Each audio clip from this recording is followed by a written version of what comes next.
संविधान सभा की कार्यप्रणाली।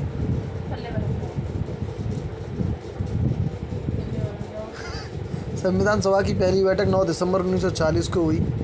मुस्लिम लीग ने इस बैठक का बहिष्कार किया और पाकिस्तान की मांग की, अलग पाकिस्तान मांग की।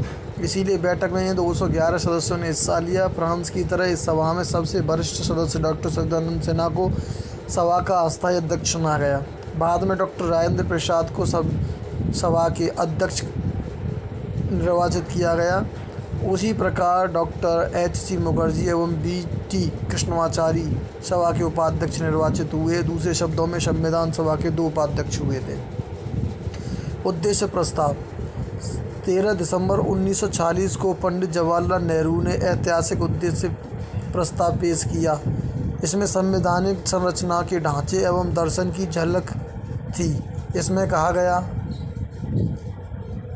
गया पॉइंट नंबर 1, यह संविधान सभा को एक स्वतंत्र एवं संप्रभु गणराज्य घोषित करेगी तथा अपने भविष्य के प्रशासन को चलाने के लिए एक संविधान निर्माण की घोषणा करेगी। ब्रिटिश भारत में पॉइंट नंबर 2, ब्रिटिश भारत में शामिल सभी क्षेत्र, भारतीय राज्यों के शामिल सभी क्षेत्र तथा भारत से बाहर इस प्रकार के सभी क्षेत्र तथा अन्य वे क्षेत्र जिसमें शामिल होना चाहें भारतीय संघ का हिस्सा होंगे।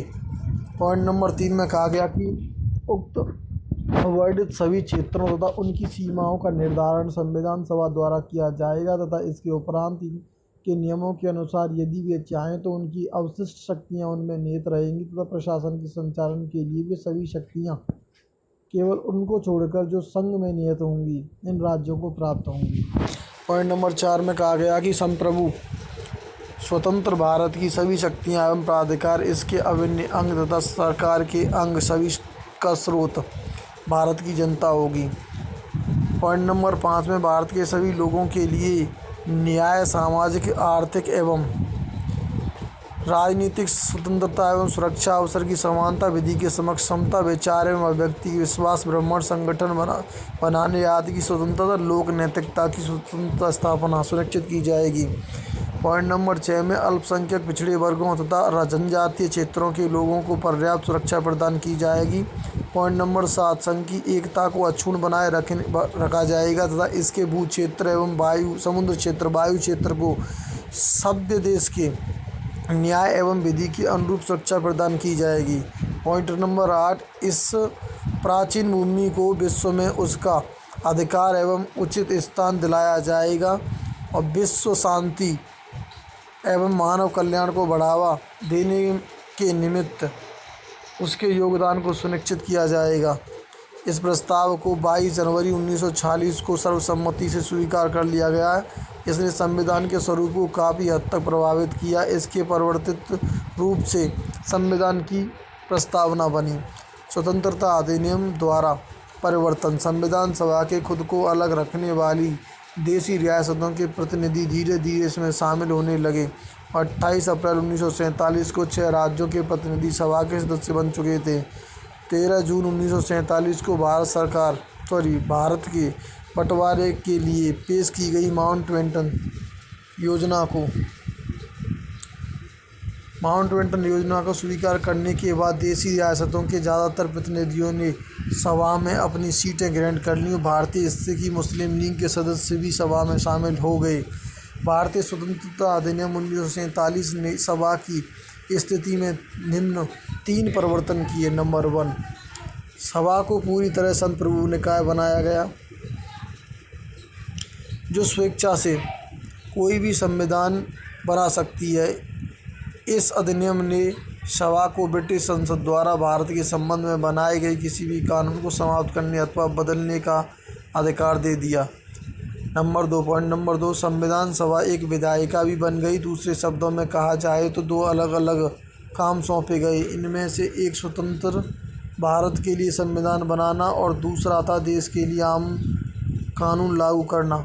इन दोनों को अलग अलग दिन करना था। इस प्रकार संविधान सभा स्वतंत्र भारत की पहली संसद बनी। जब भी सभा की बैठक संविधान सभा के रूप में होती थी इसकी अध्यक्षता डॉक्टर राजेंद्र प्रसाद करते थे, और जब बैठक बतौर विधायिका की होती थी तो इसकी अध्यक्षता जीवी मावलंकर करते थे। संविधान सभा 26 नवंबर 1949 को 49 तक इन रूपों में कार्य करती रही। इस समय तक संविधान निर्माण का कार्य पूरा हो चुका था। मुस्लिम लीग के सदस्य पाकिस्तान में शामिल हो चुके थे और उसी क्षेत्रों के संबंध हो चुके थे। भारतीय संविधान सभा से अलग हो गए। इसी वजह से सन 1940 में माउंटबेटन योजना के तहत की गई कुल 389 सीटों की बजाय 299 ही आकर रह गईं, और भारतीय प्रांतों यानी कि औपचारिक रूप से ब्रिटिश प्रांत जो थे की संख्या 296 से 229 और देसी रियासतों की संख्या 93 से 70 कर दी गई। 31 दिसंबर 1947 को राज्यवार सदस्यता को अध्याय के अंत में तालिका संख्या 2.4 में प्रस्तुत किया गया है। इसी में अन्य कार्य क्या थे? संविधान सभा निर्माण और आम कानून को लागू करने के अलावा संविधान सभा ने निम्न कार्य किए। इसने मई 1949 को राष्ट्रमंडल में भारत की सदस्यता का सत्यापन किया। इसने 22 जुलाई 1947 को राष्ट्रध्वज को अपनाया। 24 जनवरी 1950 को राष्ट्रगान को अपनाया। 24 जनवरी 1950 को राष्ट्रगीत को अपनाया। 22 जुलाई 1947 को राष्ट्रध्वज आई रिपीट 22 जुलाई 1947 को राष्ट्रध्वज अपनाया गया।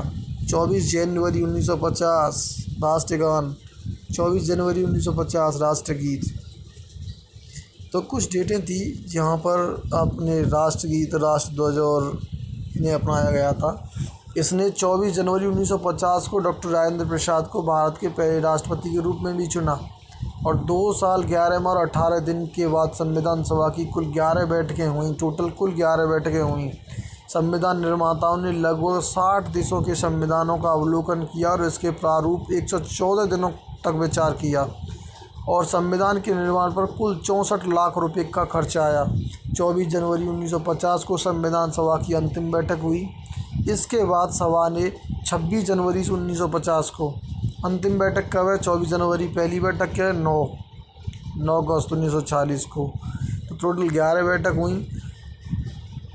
24 जनवरी 1950 के बाद अंतिम बैठक के बाद इसके बाद सभा ने 26 जनवरी 1950 से 1951-52 में हुए आम चुनावों के बाद बनने वाली नई संसद के निर्माण तक भारत की अंतरिम संसद के रूप में ही कार्य किया। अब कुछ संविधान सभा की समितियाँ थीं जो उन्होंने बनाई थी उस समय के लिए।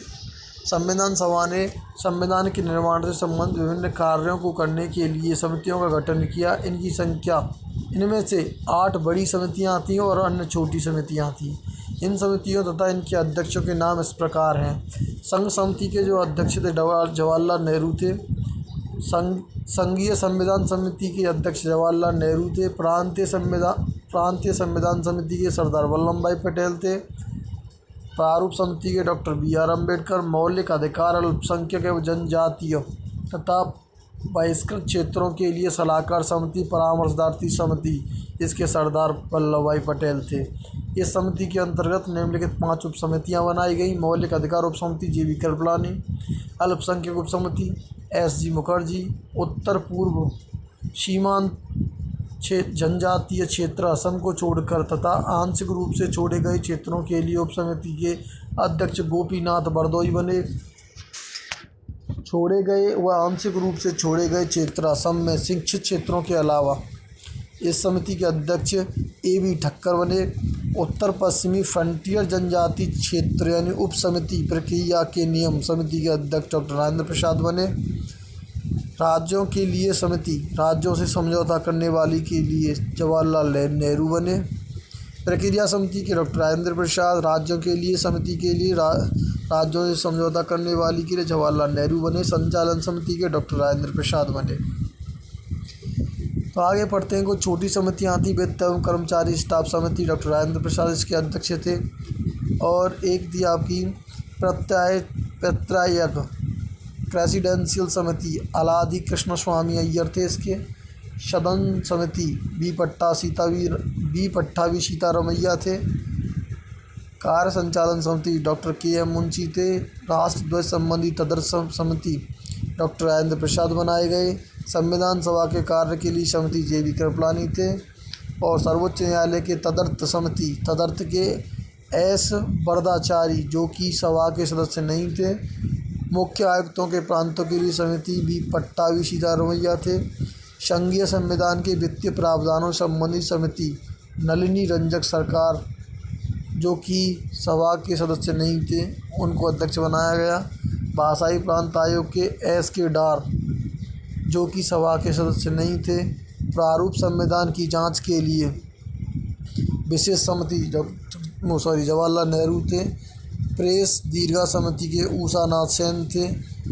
नागरिकता पर तदर्थ समिति के S वरदाचारी थे। प्रारूप समिति संविधान सभा की सभी समितियों में सबसे ज़्यादा महत्वपूर्ण प्रारूप समिति थी और इसका गठन 19 अगस्त 1947 को हुआ।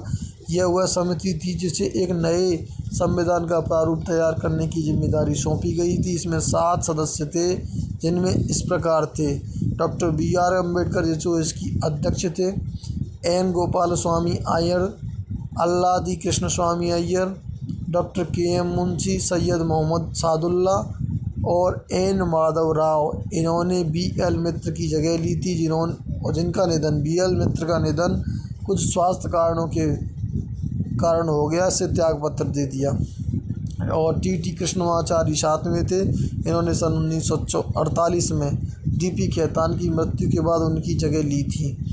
तो ये समितियां थीं। विभिन्न समितियों के प्रस्ताव पर विचार करने के बाद प्रारूप समिति ने भारत के संविधान का प्रारूप तैयार किया। इसे 1948 में प्रकाशित किया गया। भारत के लोगों को इस प्रारूप पर चर्चा करने और संशोधन का प्रस्ताव देने के लिए 8 माह का समय दिया गया। 8 माह। लोगों की शिकायतों, आलोचनाओं, सुझावों के परिप्रेक्ष्य में प्रारूप समिति ने दूसरा प्रारूप तैयार किया जिसे अक्टूबर 1948 में प्रकाशित किया गया। दूसरा प्रारूप भी आया। प्रारूप समिति ने अपना प्रारूप तैयार करने में 6 माह से भी कम समय लिया। इस दौरान उसकी कुल 141 बैठकें हुई। किसकी? प्रारूप समिति की। संविधान का प्रभाव में आना। डॉक्टर BR अम्बेडकर ने 4 नवंबर 1948 को संविधान का प्रारूप पेश किया। इस बार संविधान पहली बार पढ़ा गया। सभा में इस पर 5 दिन 9 नवंबर 1949 तक आम चर्चाएं हुई। संविधान पर दूसरी बार 15 नवंबर 1948 को विचार होना शुरू हुआ। इसमें संविधान पर खंडरवार विचार किया गया। यह कार्य 17 अक्टूबर 1949 तक चला। इस अवधि में कम से कम 7,653 संशोधन प्रस्ताव आए, जिनमें से प्रस्ताव वास्तव में 2,473 पर ही सभा में चर्चा हुई।